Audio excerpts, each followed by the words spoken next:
यिर्मयाह अध्याय 27। यिर्मयाह की गर्दन पर जुआ। योयाकीम के पुत्र यहूदा के राजा सिदकिय्याह के राज्य के आरंभ में यहोवा की ओर से यह वचन यिर्मयाह के पास पहुंचा। यहोवा ने मुझसे यह कहा, बंधन और जुए बनवाकर अपनी गर्दन पर रख। तब उन्होंने एदोम और मोआब के, अमोन और सोर और सीदोन के राजाओं के पास उन दूतों के हाथ भेजना जो यहूदा के राजा सिदकिय्याह के पास यरूशलेम में आए हैं। उनको उनके स्वामियों के लिए यह कहकर आज्ञा देना, इज़राइल का परमेश्वर सेनाओं का यहोवा यूं कहता है, अपने अपने स्वामी से कहो कि पृथ्वी को और पृथ्वी पर के मनुष्यों और पशुओं को अपनी बड़ी शक्ति और बढ़ाई हुई भुजा के द्वारा मैंने बनाया, और जिस किसी को मैंने चाहता हूँ उसी को मैंने उन्हें दिया है। मैंने ये सब देश अपने दास बेबीलोन के राजा नबूकदनेस्सर को आप ही दे दिए हैं, और मैदान के जीव जंतुओं को भी मैंने उसे दिया है कि वे उसके अधीन रहे। ये सब जातियां उनके और उनके बाद उनके बेटे पोतों के अधीन उस समय तक रहेंगी जब तक उसके भी देश का दिन न आए। तब बहुत सी जातियां और बड़े बड़े राजा उससे भी अपनी सेवा करवाएंगे।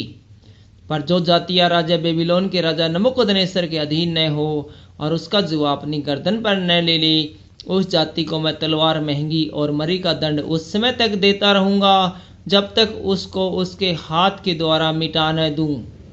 यहोवा की यह वाणी है। इसलिए तुम लोग अपने भविष्यवक्ताओं और भावी कहने वालों और टोनों और तांत्रिक की ओर चित्त लगाओ, जो तुमसे कहते हैं कि तुमको बेबीलोन के राजा के अधीन नहीं होना पड़ेगा, क्योंकि वे तुमसे झूठी भविष्यवाणी करते हैं जिससे तुम अपने अपने देश से दूर हो जाओ, और मैं आप तुमको दूर करके नष्ट कर दूंगा।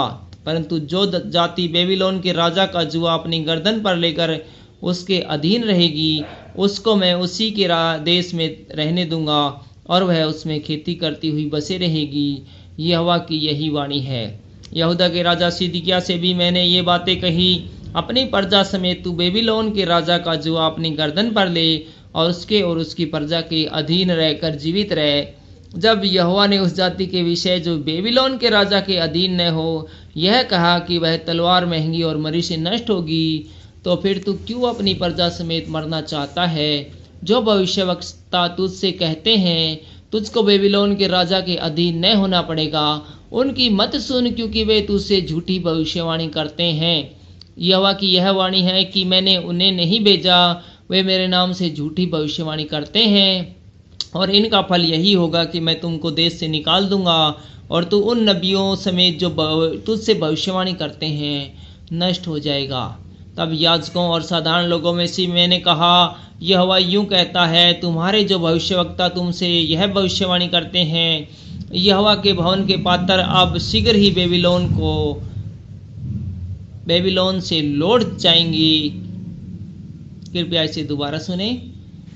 यहोवा के भवन के पात्र अब शीघ्र ही बेबीलोन से लौटा दिए जाएंगे। उनके बचने की ओर कान मत धरो, क्योंकि वे तुमसे झूठी भविष्यवाणी करते हैं।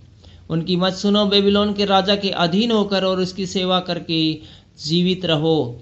यह नगर क्यों उजाड़ हो जाए, यदि वे भविष्यवक्ता भी हो, और यदि यहोवा का वचन उनके पास हो, तो वे सेनाओं के यहोवा से विनती करें कि जो पात्र यहोवा के भवन में और यहूदा के राजा के भवन में और यरूशलेम में रह गए, वे बेबीलोन को न जाने पाएं। क्योंकि सेनाओं का यहोवा यूं कहता है कि जो खंबे और पीतल की नांद, गंगाल और कुर्सियों और अन्य पात्र इस नगर में पाए गए हैं, जिन्हें बेबीलोन का राजा नबूकदनेस्सर उस समय न ले गया जब वह योयाकीम के पुत्र यहूदा के राजा यकोना को और यहूदा और यरूशलेम के सब कुलीनों को बंदी बनाकर यरूशलेम से बेबीलोन को ले गया था।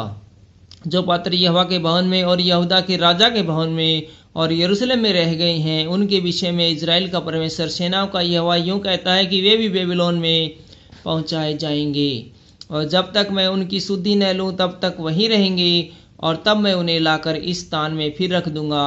यहोवा की यही वाणी है। Thank you.